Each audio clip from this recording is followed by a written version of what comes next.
Why is a billionaire from New York who came down from an escalator, who was three times married and twice divorced, the most pro-life president in American history? Why is it that it took a billionaire from New York who was formerly a Planned Parenthood donating Democrat to put Gorsuch and Kavanaugh and 200 Circuit Court judges on the Supreme Court? Why is it that a guy that never served before in American politics was able to renegotiate NAFTA, get us out of the WTO, tell the WHO to go pound sand, tell the UN to go pound sand, renegotiate NATO altogether, get us out of the JCPOA, make sure those billions of dollars we sent Iran are not going there anymore, move the embassy to Jerusalem, recognize the Golan Heights, deregulate the American economy, make us energy independent, finally build the wall? Why is it that that guy did it? It's because every single other person that preceded him besides President Reagan was part of the problem. They are part of the very same community of people that were Ivy League educated, said one thing and did another, were part of the ruling class that protected the agency, protected the Bureau, protected the DOJ. And as long as you said the right things and kept the deficits going, raised the taxes, deteriorated the industrial base, boosted Wall Street profits, kept the borders wide open so that we could have foreign nationals domiciling in our country that do not share our values, eventually get benefits, their kids can vote against our own values, then things will be just fine. Why is it that this guy is different? It's because unlike any other president, he could have been in the ruling class. He said no thanks. He had enough money to be in the ruling class. He's got more money than James Comey, Andrew McCabe, Peter Strzok, Smirk, his lover Lisa Page, and the person who probably published his book combined and multiplied times 100. He's the only president in modern history to have his own plane and actually go to probably a smaller plane when he becomes president of the United States. He's one of the only presidents that was a best-selling author, #1 TV show on The Apprentice, NBC, literally was in every single rap song, was glamorized. President Barack Obama said the American dream is to be what? Is to be Donald Trump. That's what he said the American dream was. Why is it that this guy's all of a sudden the populist hero? He's supposed to be part of the ruling class.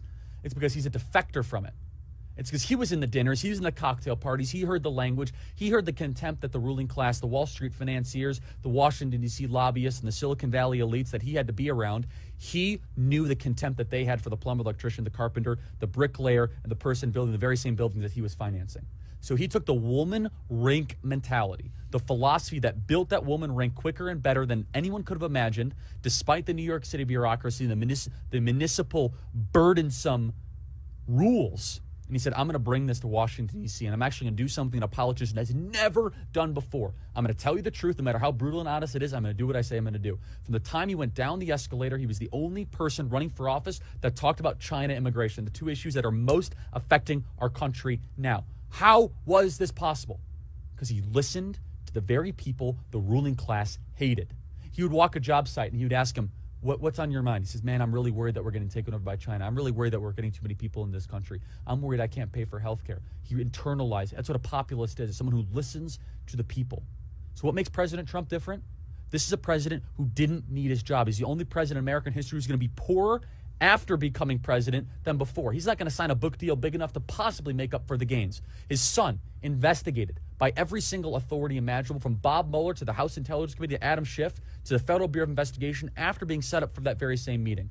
His businesses audited and currently under criminal investigation by the New York Attorney General for no reason and no grounding further. His other son, Eric Trump, his charity gets shut down for self-dealing despite no evidence at all. He just wants to give treatment to cancer kids, St. Jude's Hospital. His 11-year-old son, under constant and daily attacks for just existing as a teenager or an early, a 12 or 13-year-old in this society. How dare he live? He's the only person that will be more damaged materially, philosophically, and morally. Every other president ends up better on the back end. They end up being able to write their stoic journal and drama and being better respected. This guy is a vessel for us. A vessel for those of us that have nothing but resentment for the kingdom of Washington, D.C. The type of people that think everything is just perfectly fine because we just built a Hermes. Hermes is now in Reston, Virginia. Don't you know? Louis Vuitton's in Fairfax County, everybody. Things are great. Didn't you know that we literally have Dolce & Gabbana now in Georgetown? Things must be wonderful. You go into Washington, D.C., the cranes are as far as you can possibly see. The construction cranes, they're trying to rebuild the Parthenon, the Giza pyramids quicker than anything I've ever seen. It's More construction happening in D.C. perpetually. Why? It's the only place in America. This is why 8 out of 10 of the wealthiest counties in America are around Washington, D.C. It's the only place in America where they get richer at gunpoint. They have a multi-trillion-dollar cash flow happening into their center, into their power structure every single year, not because we want it.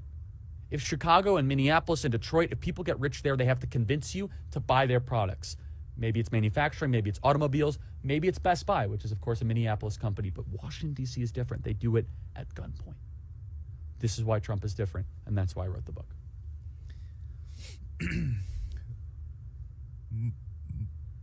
Market.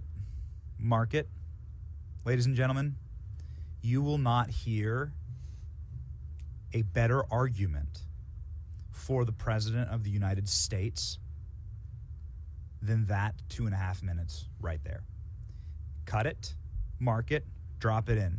Are you a leftist? Are you communist? Are you Marxist? Are you super right wing? Doesn't matter. You can't disagree with that. That is the best argument you will ever hear, condensed, distilled like a proof alcohol into why Charlie Kirk believes in this president. And so if you're looking, look no further. That 2-minute clip right there. Well, thank Cut you. it.